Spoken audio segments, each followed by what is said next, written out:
മീൻ രാജകുമാരൻ. പണ്ട് അങ്ങകലെ ഒരു രാജ്യത്ത് ഒരു മഹാരാജാവും രാജ്ഞിയും വളരെ സന്തോഷത്തോടെ ജീവിച്ചിരുന്നു. പക്ഷേ അവർക്ക് ഒരു ദുഃഖമുണ്ടായിരുന്നു.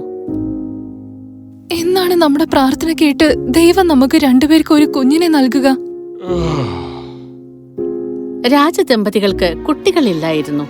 ദിവസവും രാജ്ഞി ഒരു കുഞ്ഞിനു വേണ്ടി പ്രാർത്ഥിച്ചു. ഒരു ദിവസം കൊട്ടാരത്തിന്റെ പാചകശാലയിലേക്ക് രാജാവിനും രാജ്ഞിക്കും പാചകം ചെയ്യാനായി കുറച്ച് മീനുകൾ കൊണ്ടുവന്നു. എന്നാൽ പെട്ടെന്ന്, ദൈവമേ, എന്തൊരു ഭംഗിയാണ് ഈ മീന്! പ്രിയപ്പെട്ട സാർ, ദയവേത് അങ്ങ് എന്നെ കൊല്ലരുത്. നിനക്ക് സംസാരിക്കാനാവുമോ? പാചകക്കാരൻ അത്യാഗ്രഹിയായിരുന്നു. സംസാരിക്കുന്ന ഒരു മീനിനെ രാജ്ഞിക്ക് കൊടുത്താൽ തനിക്ക് കൈ നിറയെ സമ്മാനം കിട്ടുമെന്ന് അയാൾ മോഹിച്ചു. സംസാരിക്കുന്ന മീനിനെ കിട്ടിയപ്പോൾ രാജ്ഞി വളരെയധികം സന്തോഷിച്ചു. ഇതൊരു അത്ഭുതമായിരിക്കുമോ? രാജ്ഞിയുടെ പ്രാർത്ഥനയ്ക്ക് ഉത്തരം കിട്ടി എന്ന് എനിക്ക് തോന്നുന്നു. രാജ്ഞിയുടെ കണ്ണുകളിൽ നിന്ന് സന്തോഷം കൊണ്ട് കണ്ണുനീർ ധാരയായി ഒഴുകി. അവർ പാചകക്കാരന് നിറയെ സമ്മാനങ്ങൾ കൊടുത്തു. എന്നിട്ട് അവർ മീനിനോടൊത്ത് സമയം ചിലവാക്കാൻ ആരംഭിച്ചു. നിനക്കറിയാമോ, ഞാൻ എത്ര കാലമായി ഒരു കുഞ്ഞിനു വേണ്ടി ആഗ്രഹിക്കുന്നു. ഒടുവിൽ ദൈവം എന്റെ പ്രാർത്ഥന കേട്ടു എന്ന് തോന്നുന്നു. ഇന്നു മുതൽ നീ എന്റെ മകനാണ്. നിനക്ക് ഞാൻ ഫിഷ് പ്രിൻസ് എന്ന് പേരിടുന്നു. നന്ദി രാജ്ഞി മാതാവേ.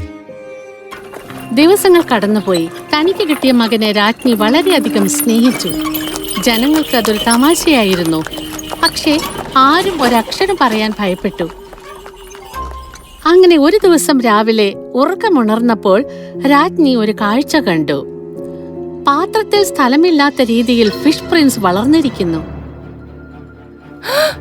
ദൈവമേ! ഫിഷ് പ്രിൻസിന് വേണ്ടി രാജ്ഞി വേറൊരു പാത്രം കൊണ്ടുവന്നു. അത് നല്ല വലിപ്പമുള്ളതായിരുന്നു. എന്നാൽ കുറച്ചു ദിവസം കഴിഞ്ഞപ്പോൾ മീൻ വീണ്ടും വളർന്നു. പാത്രത്തിൽ സ്ഥലമില്ലാതായി. ഒടുവിൽ രാജ്ഞി ഫിഷ് പ്രിൻസിന് വേണ്ടി ഒരു വലിയ ടാങ്ക് ഉണ്ടാക്കി. അത് കൊട്ടാരത്തിന്റെ തോട്ടത്തിലായിരുന്നു. നീന്തി കളിക്കാൻ വലിയ സ്ഥലം കിട്ടിയതിൽ ഫിഷ് പ്രിൻസ് സന്തോഷിച്ചു. നന്ദി രാജ്ഞി മാതാവേ. നിനക്ക് വേണ്ടി ഞാൻ എന്തും ചെയ്യും മോനെ. ഒരു പ്രശ്നവുമില്ലാതെ ദിവസങ്ങൾ മുന്നോട്ട് പോയി. രാജാവും രാജ്ഞിയും സന്തോഷിച്ചു. പക്ഷെ ഒരു ദിവസം ടാങ്കിലെ വെള്ളത്തിന് യാതൊരു ചലനവും ഉണ്ടാവുന്നില്ലെന്ന് രാജ്ഞി ശ്രദ്ധിച്ചു. Fish Prince ദുഃഖിതനായിരുന്നു. വർണ്ണമുള്ള ചിറകുകൾ മങ്ങിയിരുന്നു. മുഖം ശോകമായി. ഓ എന്റെ മോനെ, എന്തു പറ്റി? ഈ ടാങ്കിൽ നീന്തി കളിക്കാൻ നിനക്ക് ഇഷ്ടമല്ലേ? അതുകൊണ്ടല്ല രാജ്ഞി മാതാവേ. എന്റെ കൂടെ ഇവിടെ താമസിക്കാൻ ഒരു ഭാര്യയും കൂടെ ഉണ്ടായിരുന്നെങ്കിൽ അതെത്ര നന്നായിരുന്നേനെ. ഇവിടെ ഞാൻ ശരിക്കും ഒറ്റപ്പെട്ടതുപോലെയുണ്ട്. ഇത് കേട്ട് രാജ്ഞി ആശ്ചര്യപ്പെട്ടു. പക്ഷെ താൻ അതിയായി സ്നേഹിക്കുന്ന മകൻ ദുഃഖിക്കുന്നത് അവർക്ക് സഹിക്കാനായില്ല. നീ എന്റെ മകനാണ്. ഒരു കാരണവശാലും നീ ദുഃഖിക്കാൻ പാടില്ല. ഞാൻ ഉടനെ നിനക്കൊരു ഭാര്യയെ കണ്ടുപിടിക്കാം. ഈ ടാങ്കിൽ ഞാൻ അവൾക്കൊരു മുറി ഉണ്ടാക്കി കൊടുക്കും. അങ്ങനെ രാജ്ഞി ഫിഷ് പ്രിൻസിന് വേണ്ടി ടാങ്കിൽ ഒരു മുറി ഉണ്ടാക്കി കൊടുത്തു. എന്നിട്ട് ഫിഷ് പ്രിൻസിന്റെ ഭാര്യയാവാൻ മകളെ കൊടുക്കുന്ന രക്ഷിതാക്കൾക്ക് നല്ല സമ്മാനം നൽകുമെന്ന് പ്രഖ്യാപിച്ചു. എന്നാൽ ഫിഷ് പ്രിൻസിന് ഒരു ഭാര്യയെ കണ്ടുപിടിക്കുന്നത് എളുപ്പമല്ലായിരുന്നു. ഭടന്മാർ സമീപിച്ച രക്ഷിതാക്കൾ എല്ലാവരും മകളെ കൊടുക്കാൻ വിസമ്മതിച്ചു. കാരണം ഫിഷ് പ്രിൻസ് ഒരു ഭാര്യയെ ആവശ്യപ്പെട്ടത് അവളെ കഴിക്കാനാണെന്ന് അവർ ഭയന്നു. ഒടുവിൽ 21-ാം ദിവസം രാജമന്ത്രി ഒരു വീടിന്റെ മുന്നിലെത്തി. അവിടെ ഒരു പെൺകുട്ടിയും അവളുടെ ദുഷ്ടയായ രണ്ടാനമ്മയും മകളും താമസിച്ചിരുന്നു. മന്ത്രി കാര്യങ്ങൾ പറഞ്ഞപ്പോൾ അവർ ഉടനെ സമ്മതിച്ചു. കാലക്കി, താങ്കൾ ശരിയായ സ്ഥലത്താണ് വന്നിരിക്കുന്നത്. എന്റെ ഈ മകൾ സുന്ദരിയാണ്. ഇവൾ ഫിഷ് പ്രിൻസിന് യോജിച്ച ഭാര്യയായിരിക്കും. നാളെ സമ്മാനം കൊണ്ടുവന്ന് ഇവളെ നിങ്ങൾക്ക് കൂട്ടിക്കൊണ്ടുപോകാം. മന്ത്രി വളരെ സന്തോഷിച്ചു. അയാൾ അവരോട് നന്ദി പറഞ്ഞ് തിരിച്ചുപോയി. ഈ തീരുമാനത്തെക്കുറിച്ച് രണ്ടാനമ്മ പെൺകുട്ടിയോട് പറഞ്ഞു. പാവം ആലിയ എന്ന പെൺകുട്ടി കരഞ്ഞു. വേണ്ടമ്മേ, എന്നെ അയക്കരുത്. ഫിഷ് പ്രിൻസ് എന്നെ കൊല്ലും. എനിക്കൊന്നും അറിയണ്ട. എനിക്ക് ആവശ്യം പണമാ. ഞാൻ പറയുന്നത് നീ അനുസരിക്കണം. വേഗം പുഴയിലേക്ക് ചെന്ന് തുണികൾ അലക്കിയിട്ട് വാ. നാളെ നീ കാഴ്ചയ്ക്ക് സുന്ദരിയായിരിക്കണം, മനസ്സിലായല്ലോ? ആലിയ പുഴയിലേക്ക് തുണികളുമായി പോയി. എന്നിട്ട് അവൾ പൊട്ടിക്കരഞ്ഞു. കരച്ചിൽ കേട്ടപ്പോൾ 7 തലയുള്ള അവളുടെ സുഹൃത്തായ സർപ്പം അവിടെ എത്തി. എന്താണ് ഉണ്ടായത് ആലിയ? നീ എന്തിനാണ് കരയുന്നത്? ആലിയ നടന്നതെല്ലാം സർപ്പത്തിനോട് പറഞ്ഞു. എല്ലാം കേട്ട 7 തലയുള്ള സർപ്പം പറഞ്ഞു, നടന്നതെല്ലാം എനിക്കറിയാം. നീ കരയരുത്. എൻ്റെ മാടത്തിൻ്റെ പുറത്ത് കാണുന്ന 3 കല്ലുകളും കയ്യിലെടുത്ത് നിന്റെ വസ്ത്രത്തിൽ വെക്കുക. ഫിഷ് പ്രിൻസ് വരുന്നത് കാണുമ്പോൾ ആദ്യത്തേത് അവൻ്റെ നേർക്കേറിയേ. അത് അവൻ്റെ മേൽ തട്ടിയാൽ അവൻ ടാങ്കിൻ്റെ അടിയിലേക്ക് പോകും. അവൻ വീണ്ടും മുകളിലേക്ക് വരുമ്പോൾ നീ അടുത്ത കല്ലും എറിയണം. 3ാമത് അവൻ മുകളിലേക്ക് വരുമ്പോൾ അവസാനത്തെ കല്ലെറിയണം. അപ്പോൾ അവൻ സുന്ദരനായ ഒരു രാജകുമാരനായി മാറും. ഓ, അപ്പോൾ ഇത് ശരിക്കുള്ള മീനല്ല എന്നാണോ? അവനൊരു രാജാവിൻ്റെ മകനാണ്. ദുഷ്ടനായ അവൻ്റെ ജ്യേഷ്ഠനും ജ്യേഷ്ഠത്തി അമ്മയും അവനെ മീനാക്കി മാറ്റിയതാണ്. പക്ഷേ ഞാൻ പറഞ്ഞതുപോലെ നീ ചെയ്താൽ അവൻ വീണ്ടും പഴയതുപോലെ ആകും. ഓ, വളരെ നന്ദി. അങ്ങനെ ആലിയ കണ്ണുനീർ തുടച്ചു. അടുത്ത ദിവസം രാജമന്ത്രിയുടെ കൂടെ അവൾ കൊട്ടാരത്തിലേക്ക് പുറപ്പെട്ടു. അവൾക്കായി ടാങ്കിനകത്തൊരുക്കിയ മനോഹരമായ വീടും ഫിഷ് പ്രിൻസിന്റെ ടാങ്കും അവർ കാണിച്ചു കൊടുത്തു. എന്റെ മകന് യോജിച്ച നല്ലൊരു ഭാര്യയായിരിക്കും നീ എന്ന് എനിക്ക് ഉറപ്പാണ്. ആലിയ വളരെയധികം സന്തോഷിച്ചു. കാരണം എല്ലാവരും അവളോട് സ്നേഹത്തോടെ പെരുമാറി. തണുത്ത് ഇരുണ്ട വെള്ളത്തേക്കാൾ ഉപരി ഫിഷ് പ്രിൻസിന്റെ മേൽ കല്ലെറിയാൻ തനിക്ക് സാധിക്കുമോ എന്നതായിരുന്നു അവളുടെ പേടി.